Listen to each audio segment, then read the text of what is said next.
Good day everyone. We are the Group 10 presenter. For today's video, we will going to discuss or to report to you the radical of nation states, the case of President Rodrigo Duterte. By the way, I am Cindy Rose Guerra Tubilan, together with my groupmate Abigail Kahayag. So this is our abstract. The first is the advent of terrorism in the midst of political conflict requires an understanding of local context and history. Second, anti-establishment leaders like President Rodrigo Duterte exposed the limits of liberalism.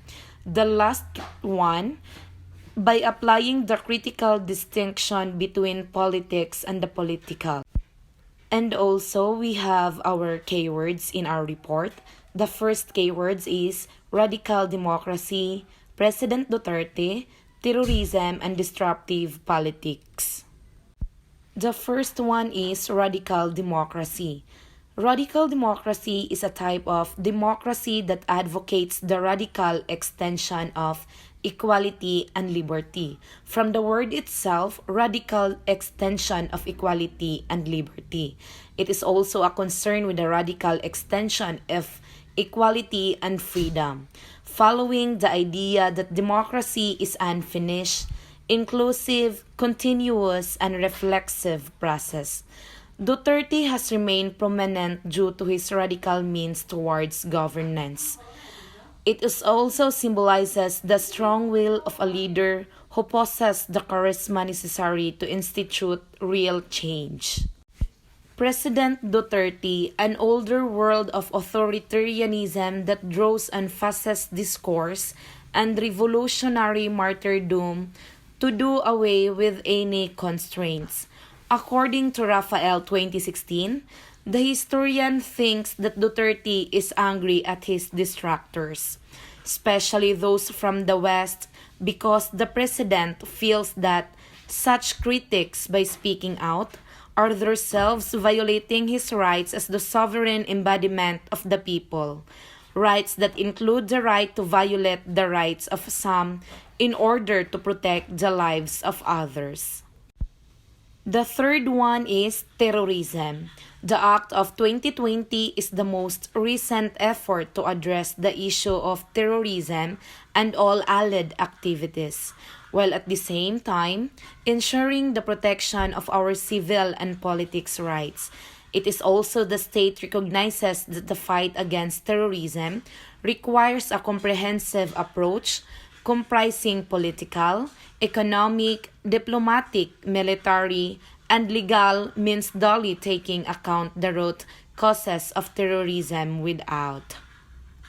The last one in our keyword is disruptive politics, the strand of political theory that emphasizes disruption of existing orders has generated a great deal of praise and criticism. President Rodrigo Duterte entered our political landscape as a disruptor of a normal, usual, traditional, and convenient. He also spoke in convenient routes to institutionalize power. Introduction. Our introduction includes the short background of our former President Rodrigo Duterte. He is the 16th President of Philippines, was born in Maasin, Leyte on March 28, 1945. He finished his elementary at Santa Ana Elementary School in Davao City. The son of former governor of the undivided Davao Province, Duterte went to Holy Cross College of Digos, now commonly called as Cor Jesu College, to complete his secondary education after having been expelled from the Ateneo de Davao University for misconduct. He graduated with a degree in political science in 1986 at the Lyceum of the Philippines and a Bachelor of Laws in 1972 from San Beda College. He passed the bar exam in the same year. Carl Gaspar was a schoolmate of Duterte in high school. It is also a proponent anthropologist from Mindanao. Gaspar was incarcerated during martial law. Both meet again some years after their graduation when Duterte was assigned as the prosecutor in the field case against him by the Marcos regime. Gaspar said, "I did not vote for him. When he won, I was hoping that change would come. I was a bit optimistic regarding how he functioned as president and truly proud that we have somebody from Davao, from Mindanao, who finally made it as the president for the Republic of the Philippines." Basalahes and Deheto, 2018. Carl Gaspar also is the one to achieve its modest goal of explaining the meaning of Duterte's radical approach. This study employs critical analysis in philosophy as research methodology. Philosophy does not have a singular approach, while philosophical reflection is not a proponent way of doing research in Philippine studies. It is helpful if people understand their self-identity. And to elaborate this issue, the research firstly discusses the advent of terrorism and shows how the same is bred in nation-states like the Philippines. The Marawi crisis and the advent of terror.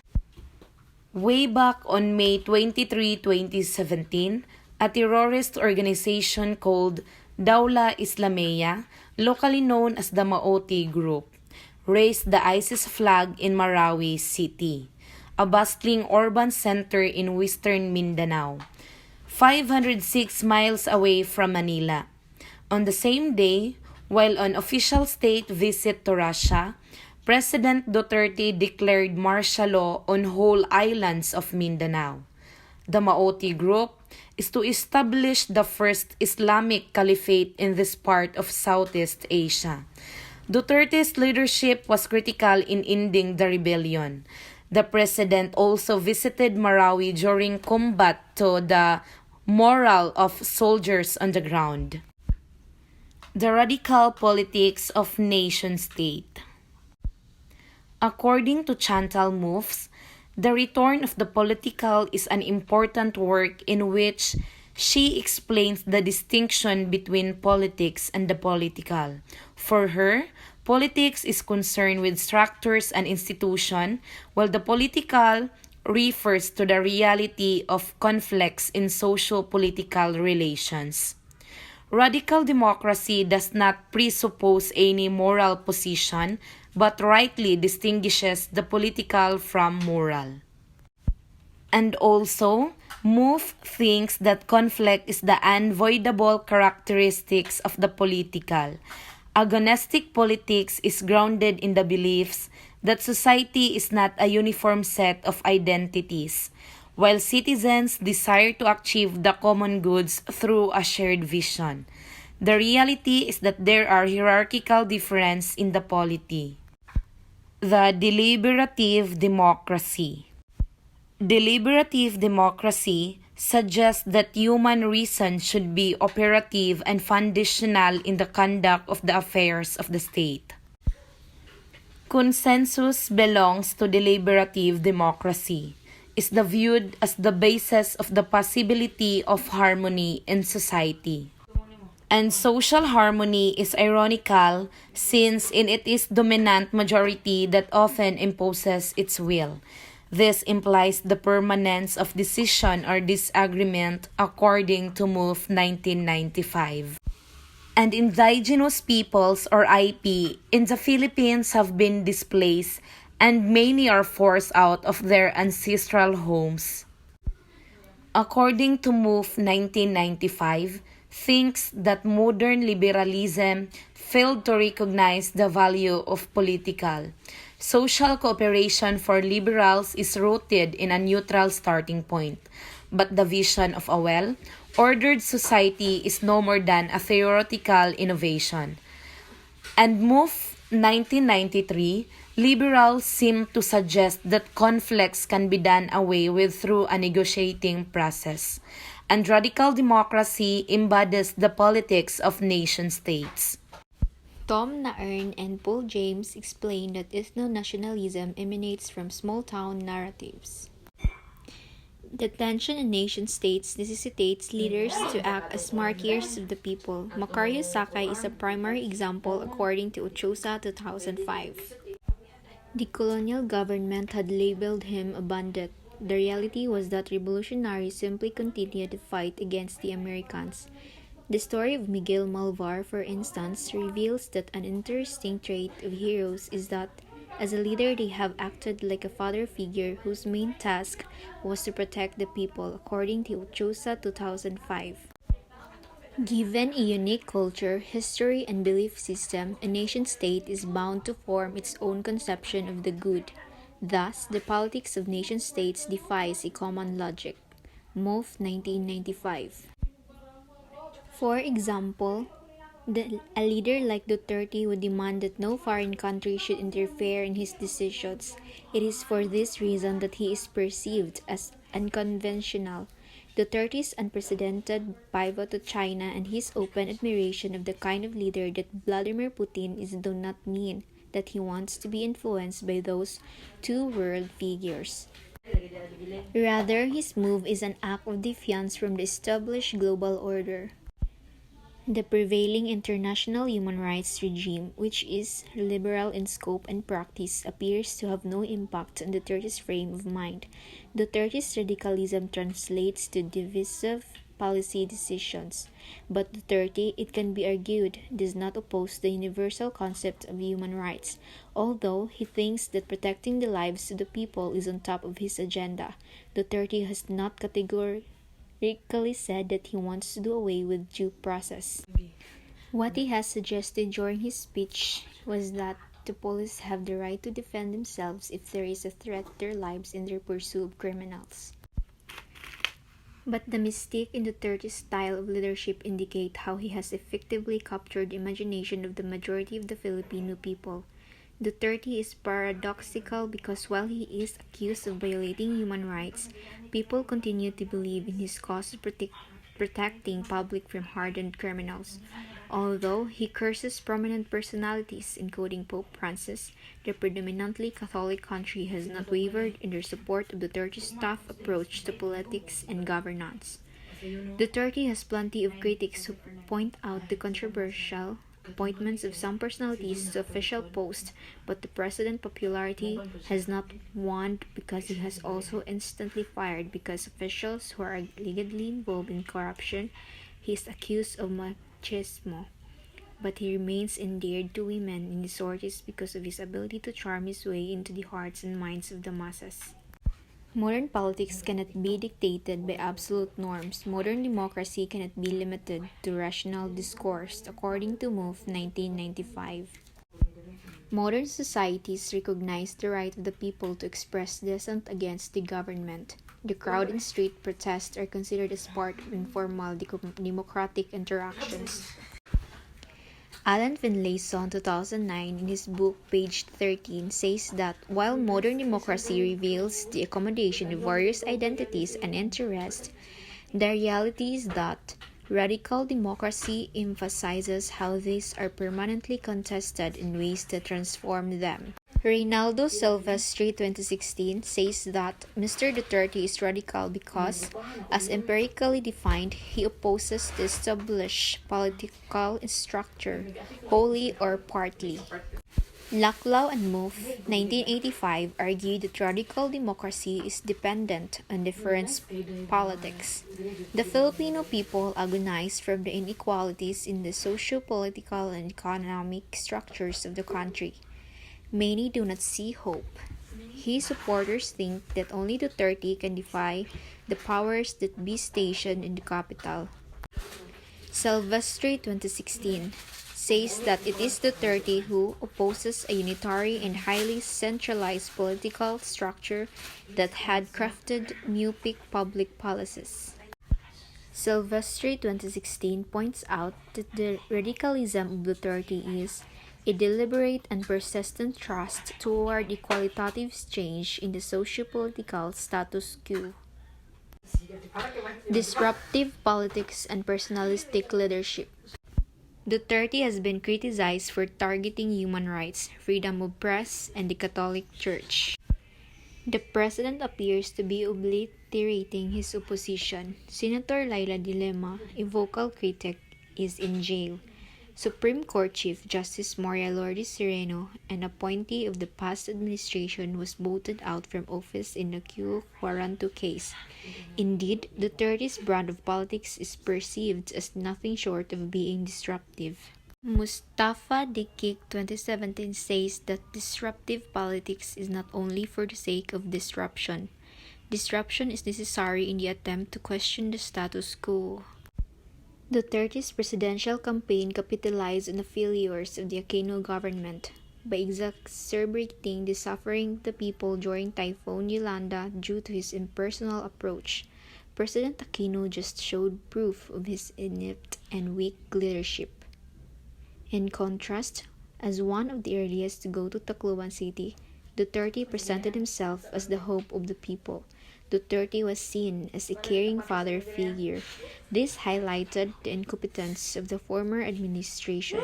Such complemented the feelings of disillusionment in the minds of many Filipinos. Religious critics say that Duterte is terrorizing the poor. The Catholic Church opposition to his war on drugs is grounded in the claim that many of the victims of summary executions belong to the poor. According to Father Daniel Franklin Pilario, 2017, page 160 of his book, the only cries we hear are the wailing of mothers, widows, and children as they see the bodies of their beloved now bloodied and lifeless. The poor, Father Pilario 2017 continues, painfully suffers in silence, tracing the root of the Bangsamoro problem. According to Orleno Ochoa, the revolution against Spain was national and democratic in form but not in outlook since the leadership was predominantly middle-class Tagalog. Ochoa 2005, page 11 in his book. The Spaniards imposed their divide and conquer rule to serve their selfish colonial goals. The Magdalo and Magdiwang faction of the Katipunan, who was a masa or common folk. For Sala Huber 2007, page 9 in his book, he said that the truth was that the Philippine government refuses to solve the problem in Muslim Mindanao to the satisfaction of the Moros because most of the implementers do not have sympathy for the Moros. The series of events that led to the outbreak of the war in Mindanao all started with the 1968 Jebida massacre. Gloria 2014. For Huber 2007, many Muslim Filipinos in Mindanao carry profound grievances against the government. He says that when the very survival of the Moros was threatened by this ethnic cleansing, they were forced to react, organize, and fight back to survive, which later shaped into a revolutionary struggle with ideology, political, and military machinery. Huber 2007, page 10 in his book. Abhod Shid Linga 2015 says that Muslim leaders think that Mindanao should have been excluded from the Treaty of Paris because the Spaniards have never subjugated the island. Renato Constantino, 1974, explains that the isolation of Muslim Mindanao allowed it to preserve its local culture and religion. He also points out that throughout the Spanish occupation, the Muslims were not considered part of the developing society and was treated a foreign territory. Constantino, 1974, page 6 in his book. Francesco Lara Jr., 2015, writes that before the Spanish colonizers arrived in the country and attempted to conquer Mindanao, the region has already been under the control of Muslim sultanates. The political and social division in Mindanao is rooted in the exclusion of the Bangsamoro. Muslim Filipinos resent their poverty, according to Rasul 2007. The Muslim Filipinos have persisted in their struggle for political freedom, according to Lara 2015. The unity in the Bangsamoro has become so elusive.